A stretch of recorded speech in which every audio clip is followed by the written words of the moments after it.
Welcome back. So let's look at the function f of x is equal to x squared minus 4x.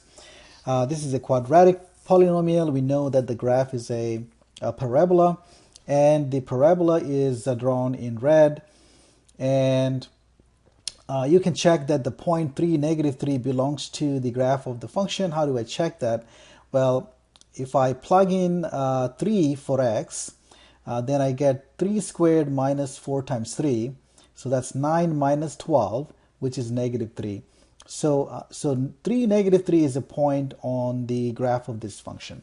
So what do I want to do is I want to find the equation of the tangent line to the graph of f at this point. Now, what we have learned in the last video is that is how to find the slope of a tangent line at a given point. So recall that the way we can find the slope is that it is the limit of the quotient f of 3 plus h minus f of 3 divided by h as h goes to 0. Again, if you look at the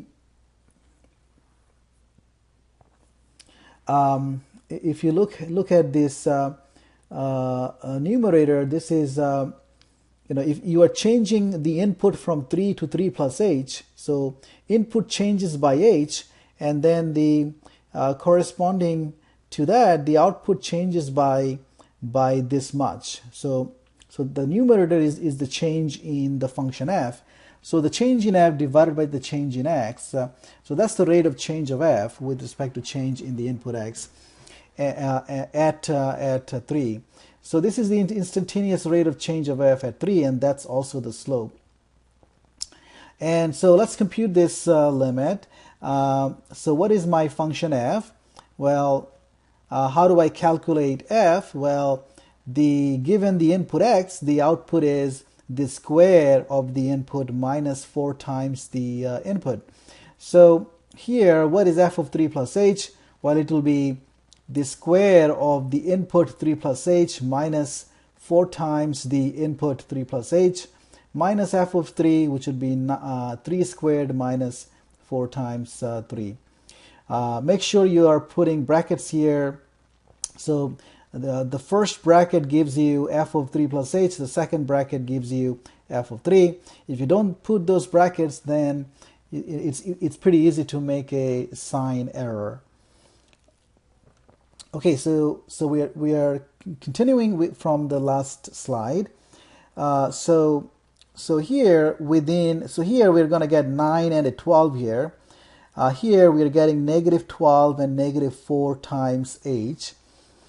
3 plus h squared, we can expand that. So if I multiply 3 plus h and 3 plus h using FOIL, let's say, then we're going to get 9 plus 6h plus h squared.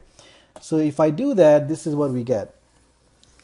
And now we just do simplification. Let's see what cancels out. 9 cancels out. You see you have negative 12, so that's actually a positive 12, and I have a negative 12 here, so 12 actually cancels out as well. Now 6h here and the 4h here, that's going to reduce to 2h. So then we are getting this, and so again we are getting this. So we are getting 2h plus h squared, and now in the numerators you can factor out h, and then you can cancel out h. And you're left with h plus 2, and as h goes to 0, that the limit is 2. So we see that the limit is 2. So then the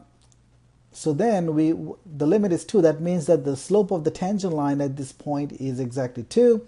So now what is the equation of the tangent line? Well, since we know the slope of the line and we know one point on the line, we just use the a point slope formula for a line, and the point slope formula says if you are given the slope m and you are given a particular point x1, y1 on the plane on the line, then the equation of the line is y minus y1 is equal to m times x minus x1.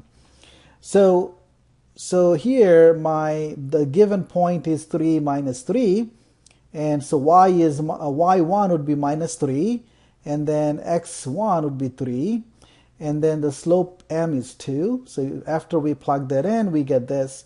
Multiply out and simplify the equation, and we are putting it in the slope intercept formula form. We get y is equal to 2x minus 9. So that is the equation of the tangent line. So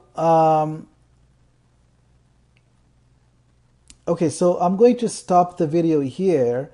In the next video, we will define the term derivative.